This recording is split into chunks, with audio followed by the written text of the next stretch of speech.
ประกาศสบายดีและก็สวัสดีเบิร์ดสุขูสุคนบอกว่าในประเทศหรือต่างประเทศพี่น้องลาวไทยต่างประเทศเป็นไงสมัยมื้อนี้ก็มีหลายทุกคนเลยสิพาทุกคนไปมื้อไห้มื้อหน้าก่อนได้มื้อนี้ไงไม่อยากโต๊ะเฮ้ยโต๊ะหาได้ไหมไปมื้อไห้มื้อหน้าแล้วก็ว่าสิไปหาคบมากินบ่จังได๋ก็รอลุ้นรอเบิ่งทุกคนเลยคนอื่นก็เข้าชมเลยทุกคนอย่าลืมทุกคนฮักเพลงกับเจ้าอยู่ทิ่มอย่าป้าอย่าละอย่าไรทุกคนถ้าผิดพลาดประการใดขอโทษขออภัยทุกคนเลย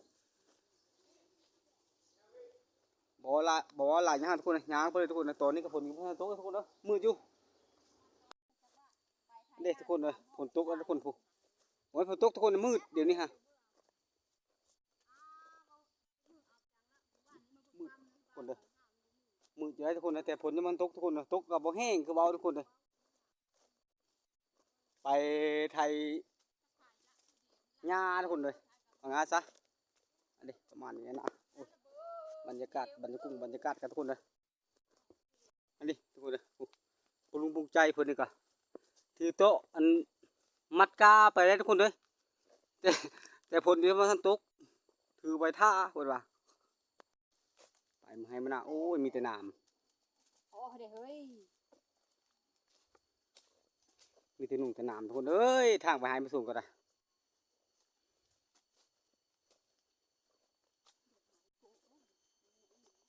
ปุ๊บ่ออกเด้อวะ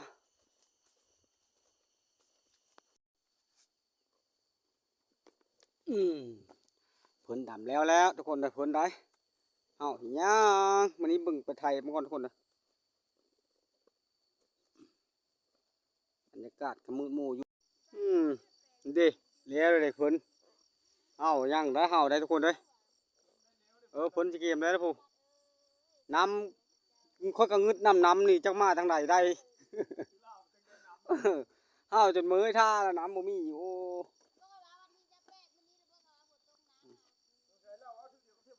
สงสัยเพิ่นมาเทวดาเนาะแม่เป็นเชี่ยวกับพญานาคแม่เพิ่นนี่ไหนโอ้ยทุกคนเลยเนี่ยไหนกันแนวเถอะวันที่18 19 30นี้ขาดวันเรื่องล่อเลยล่อข้อนี่นะถือว่า4 เดือนแล้วทุกคนเลยประมาณนี้เห็นดิเพิ่นกับเป็นนั้นได้ไหนพญานาคเพิ่นนั่นนะบ้านนี้ก็มีแต่ไปบ้านนี้โอ้ยได้ใต้สะพานแล้วทุกคนพวก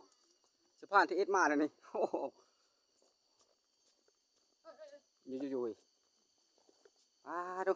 ทางบ้านประสูติก็ทำนี้ทุกคนเลยเอ็ดสะพานแล้วก็จะได้ไทยเที่ยวแล้วบ้านนี้นะว่า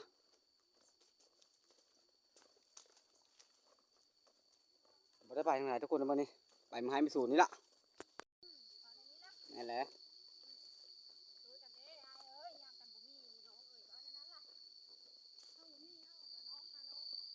มืดแล้วทุกคนพวกเด้มีนั่นอะไร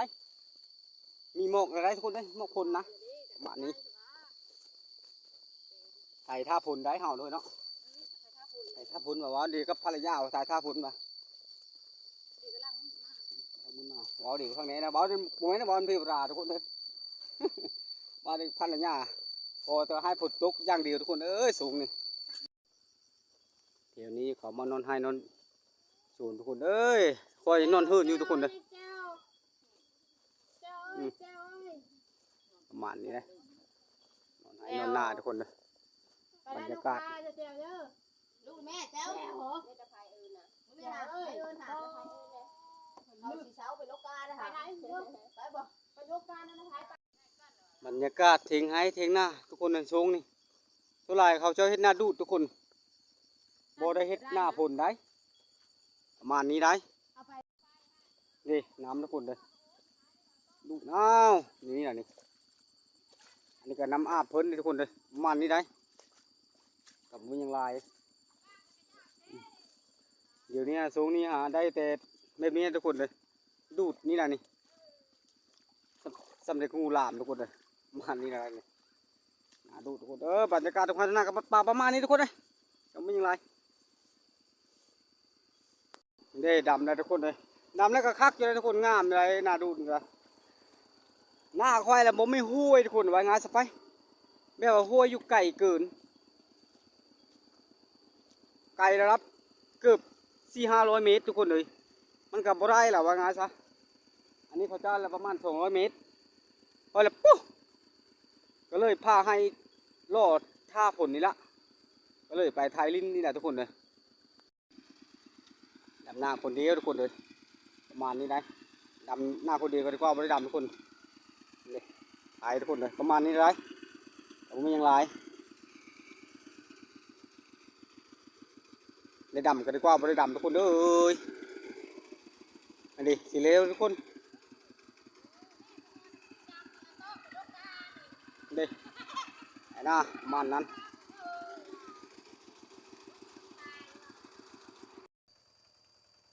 อันเด้ทุกคนบรรยากาศจะประมาณนี้นะนี่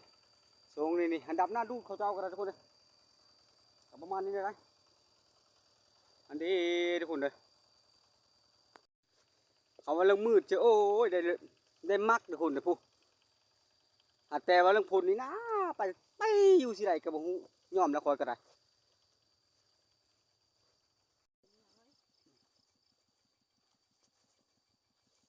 ทุกคนบนใดก็เคยเห็นทุกคนอันนี้นะ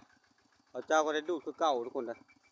เอาทุเรศกระบากกระบีกอันนี้นะมันเด็ทุกคนเอาบนเล็กน้อยทุกคนเอ้ยปีนี้คือปีกายเลยทุกคนนี่ขนาดดูดก็ซ้ำนี้ทุกคนเลยกาซิบได้ถ่ายหน้าคอยทุกคนเลยตามเบิ่งเลยบางทีก็ได้ถ่ายทุกคนประมาณนี้นะทุกคนนะนั่นดิเดี๋ยวดำหน้าทุกคนเอ้ยดำหน้าฮาวนี่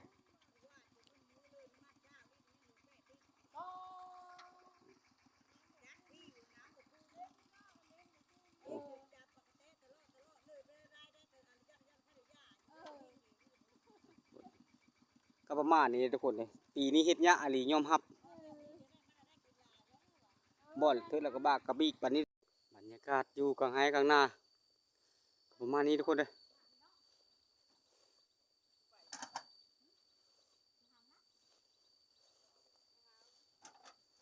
มืดผาทาบมืดผากำพลอยู่แต่ฝนยังบ่ตกทุกคนเลย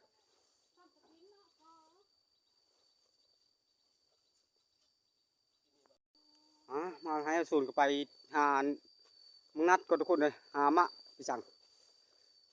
สับปะรดเนาะสับปะรดมากินก็ทุกคนเลย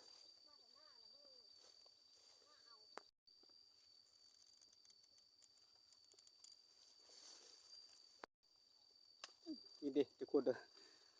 สับปะรดหวานแซ่บๆประมาณนี้มาให้มื้อหน้าก็ได้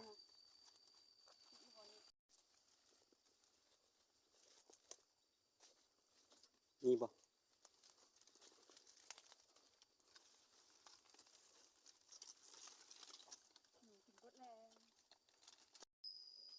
พูดเลยถือว่ามาเอามาสับปะรดแล้วก็ไถหน้าก็นี่ทุกคนบ่ไถทุกคนเห็นมีแต่ไปหาอยู่หากินก่อนทุกคนบ้านนี่ไปหากินมื้อกินแรงก่อนทุกคนเลยประมาณนี้ไถแล้วทุกคนหน้าก็แต่ว่าบ่ได้หลายไถถ้าผลคือเว้าทุกคนเลยไปหาอยู่หากินทุกคนเอ้ยเข้าป่าละบ้านนี่ที่ได้หยังก็ยังบ่ฮู้ทุกคนเลยหรือว่าฮะเอามีกระตันเก่าบ่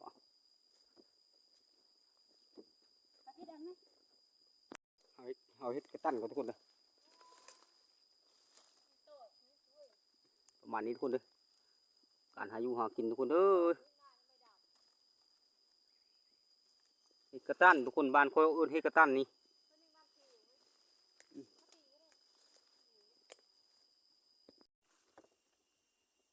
มาลงคนป่าทุกคนเลยเป็นหอยกับหอยทุกคนเลยเด็กหอยใต้ทุกคนผุดทุกหอยใต้นี่สองหน่วย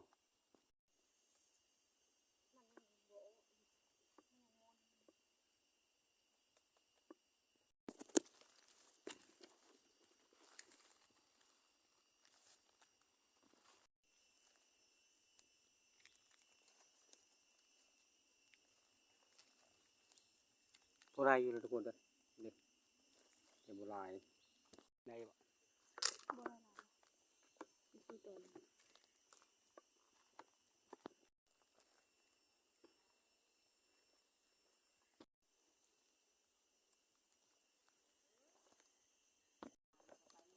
หาหอยทุกคนเลยมันกินมาพี่โป๊บทุกคนนี่สองหน่วยทุกคนที่เดียวทุกคนสุดหลายทุกคนคันแม่นว่าย่ำพลแล้วมันกินมาพี่โป๊บทุกคนเดี๋ยวจะพาทุกคนไปเบิ่งบอลมากินบอลมากินมาพี่โป๊บมันประมาณนี้อันนี้ทุกคนเลยคันแม่นมาตะเก้าแล้วมันกินมาพี่โป๊บมีเบิดทุกคนเลยนี่มาพี่โป๊บทุกคนนี่หอยนี่เขามักกินได้ทุกคนเลยมาพี่โป๊บนี่ฮะตะเก้าแล้วโลตามมาพี่โป๊บมันพอได้อยู่ทุกคนเลยเลาะตามคุบว่าไปปอบกับบะหมี่ทุกคนเอ้ยพ่นบ่แห้งทุกคนแต่พ่นแห้งพอได้อยู่นะ